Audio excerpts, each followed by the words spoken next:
If you make eye contact and she's being receptive, you know, walk over there and say something.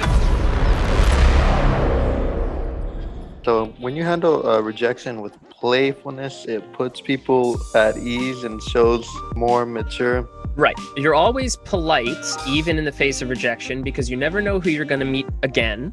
And if you're impolite or you don't handle rejection well, then if that person ever sees you again, or even without seeing you again, they might start talking shit, right?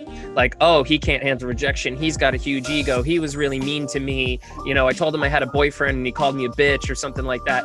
Like, word travels and people will tell those stories. So especially if you're in a smaller community, you want to make sure that you're always being polite to people, even if they're being rude to you, even if they're rejecting you a little inappropriately. You kill them with kindness, always the best course of action. But remember, we've also talked about how relationships end at the 3-month mark, the 6-month mark, the 2.5-year mark. So you could be talking to somebody, she says, oh, I have a boyfriend. You say, oh, of course you do. You're so wonderful and beautiful and you have such a great personality. Thanks for being honest with me. I'll see you around, right? She remembers this positive interaction that she had with you already. She breaks up with her boyfriend 3 months later. You see her again. You forgot that you approached her in the first place. You reapproach her. She goes, oh, you already talked to me. And you go, oh, yeah, you had a boyfriend. She goes, well, I'm single now. And now she remembers the previous positive interaction that she had with you. So now it's not like you're starting from scratch, right? You're starting from a good place, a good first impression. Right? So that's one potential possibility, is you never know who you're going to meet again. And if you do meet that person, you want them to have a good impression of you. So that's why we're always polite. I just wanted to know, how do you feel about men approaching you on the street? As long as you're not a scum, like, it's okay.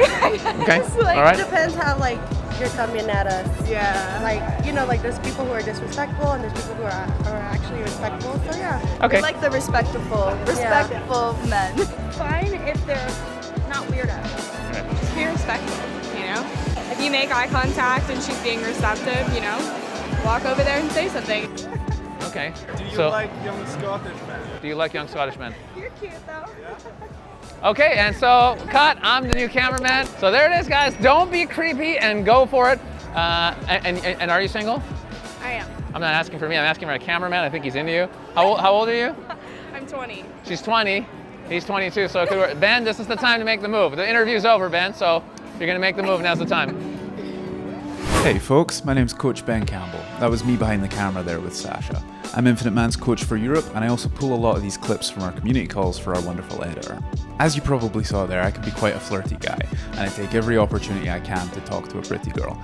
And let me tell you, I get rejected all the time, and I totally agree with what Mike's saying about being polite in the face of that rejection. You gotta remember that rejection is not at all a personal thing. They're not taking you and weighing you for all that you are and deciding that you're not worthy to be with them. They don't know you. What has happened is that you two have just figured out that you're not compatible for whatever it is you're looking for at that moment. Maybe they have a boyfriend, maybe you're looking for different things, maybe she's having a bad day, whatever. It's not important. The purpose of any good interaction is to find out, is this person compatible with me? Are we looking for the same things? And whether you get a positive or negative response to that, you've found out the answer to your question. It's a good thing regardless. And here's the thing, people talk and people remember the impression that you give them. You never know when you're going to see someone again. And who would you rather be? Would you rather be the guy that she sees and thinks, oh God, there's that creepy guy that asked me out? Or would you rather she sees you and thinks, oh, there's that really nice, respectful guy that asked me out? It's up to you whether you create a positive or negative outcome from these interactions, regardless of how they choose to handle things. Women can sometimes even be rude to you in the rejection because they're expecting you not to handle it well, or they're expecting you to keep trying to follow up and keep pushing them, and it's easier for them to be aggressive with you and push you away than it is to deal with that. But often by responding in a polite way yourself and just saying, okay, I respect your opinion, I wish you all the best, you can disarm a lot of that aggression and leave things on a good note. I hope that was helpful. Back to Mike. If a woman has rejected you and you've handled it properly and maturely, she has no reason to feel uncomfortable around you. She only has a reason to feel uncomfortable if she thinks you're not going to handle the rejection well, or you've given her some reason that you can't handle the rejection. So if you were like, hey, I think you're really cute, do you want to go out sometime? And she was like, oh, no, thanks, I have a boyfriend. And you were like, fuck. Well, now she has lots of reason to be uncomfortable around you because that's an inappropriate response to what she said, right? But if you're like, okay, that's cool, thanks for letting me know, I won't bug you about that anymore, let's just be friends. what reason does she have to, unless she doesn't believe you? If she doesn't believe you, then she might not get comfortable. But if she believes you, what reason does she have to be uncomfortable around you? She doesn't have one anymore.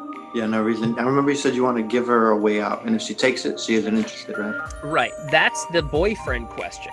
So when you say, hey, do you have a boyfriend, or do you mind if I flirt with you, or do you have 5 minutes for me to chat you up? I want to take you on it. Like when you're asking those questions, you're giving her a way out. You're giving her an ability to say, oh, I have a boyfriend, or no, I don't have time to flirt with you, or stuff like that.